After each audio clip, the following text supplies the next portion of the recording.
ये आकाशवाणी गोरखपुर है। अब आप प्रमोद कुमार सिंह से क्षेत्रीय समाचार सुनिए। बुलेटिन में पहले एक सूचना। आज़ादी का अमृत महोत्सव क्विज श्रृंखला का प्रश्न कल सुबह 7:20 पर प्रादेशिक समाचार बुलेटिन में पूछा जाएगा। अपने जवाब हमें ईमेल आईडी airnews.gkp@gmail.com पर भेजें। जवाब के साथ अपना नाम, पता और फ़ोन नंबर अवश्य लिखें। और अब समाचार।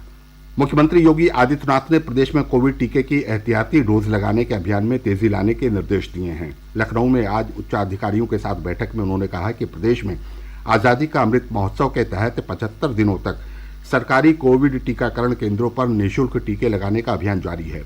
उन्होंने कहा कि बूस्टर डोज लगाने के इस अभियान को मिशन मोड में चलाया जाए। मुख्यमंत्री ने कहा कि सभी पात्र लोगों को कोविड टीके की बूस्टर डोज जरूर लगाई जाए। प्रदेश में 1 अगस्त से मतदाता सूची में शामिल मतदाताओं से आधार नंबर एकत्र करने का कार्यक्रम शुरू होगा। लखनऊ में मुख्य निर्वाचन अधिकारी कार्यालय में आज हुई बैठक में राजनीतिक दलों के प्रतिनिधियों और निर्वाचन आयोग के अधिकारियों के बीच इस संबंध में विस्तार से चर्चा हुई। 1 अगस्त से बीएलओ घर घर जाकर मतदाताओं से उनके आधार नंबर एकत्र करेंगे। आधार नंबर साझा करना पूरी तरह स्वैच्छिक होगा। मुख्य निर्वाचन अधिकारी ने कहा कि आधार नंबर नहीं देने वालों के नाम मतदाता सूची से नहीं हटाए जाएंगे। उन्होंने कहा कि आधार की जानकारी पूरी तरह से गोपनीय रखा जाएगा। प्रदेश में आधार नंबर एकत्रीकरण के लिए अगस्त में 2 दिन 7 और 21 अगस्त को पोलिंग बूथों पर विशेष शिविरों के आयोजन किए जाएंगे।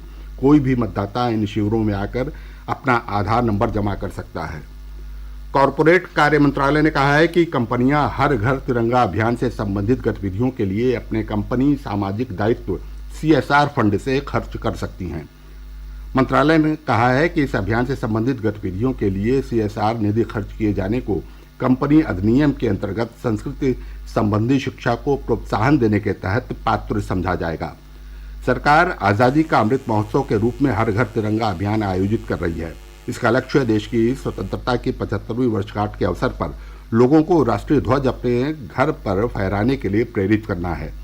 मुख्यमंत्री योगी आदित्यनाथ ने प्रदेशवासियों से 13 से 15 अगस्त तक अपने घरों पर राष्ट्रीय ध्वज फहराने की अपील की है।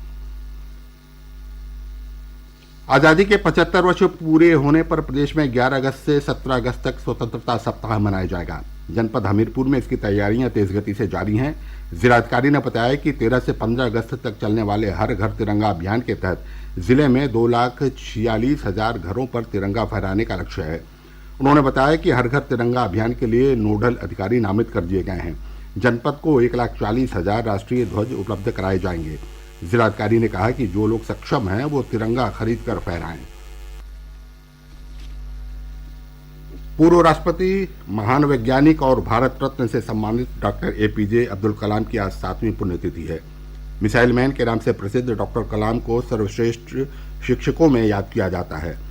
उन्होंने भारत के रक्षा और अंतरिक्ष अनुसंधान विकास में महत्वपूर्ण भूमिका निभाई। प्रधानमंत्री जन विकास कार्यक्रम के तहत कुशीनगर जिले में 15 किलोमीटर के दायरे में 25% अल्पसंख्यक आबादी वाले गांव चिन्हित कर विकसित किए जाएंगे।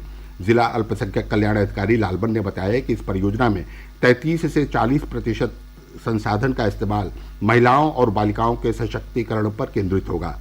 उन्होंने बताया कि ये केंद्र और राज्य प्रायोजित कार्यक्रम है, जिसमें केंद्र सरकार 60% और राज्य सरकार 40% खर्च वहन करती है।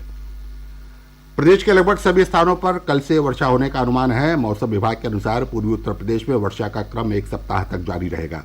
इस बीच पिछले 24 घंटे के दौरान राज्य के कई जिलों में मध्यम से तेज बारिश दर्ज की गई। बलरामपुर, देवरिया, श्रावस्ती, पीलीभीत, फतेहपुर, प्रयागराज, कौशाम्बी, हमीरपुर, संभल, फर्रुखाबाद सहित कई जिलों में वर्षा होने के समाचार हैं। उधर आकाशीय बिजली गिरने की घटनाओं में कई लोगों की मृत्यु की भी सूचना है। कौशाम्बी में कल आकाशीय बिजली की चपेट में आने से 7 लोगों की मृत्यु हो गई और 2 अन्य झुलस गए। हादसे के समय इनमें से अधिकांश खेतों में धान की रुपाई कर रहे थे। चंदौली में कल आकाशीय बिजली की चपेट में आकर 3 और जौनपुर में 1 व्यक्ति की मृत्यु हो गई। मेजबान वेस्टइंडीज और भारत के बीच तीसरा और अंतिम एकदिवसीय क्रिकेट मैच आज पोर्ट ऑफ स्पेन के क्वींस पार्क ओवल में खेला जाएगा। मैच भारतीय समय के अनुसार शाम 7 बजे शुरू होगा। 3 मैचों की श्रृंखला में भारत 2-0 से आगे है। इसके साथ ही यह समाचार बुलेटिन समाप्त हुआ। नमस्कार।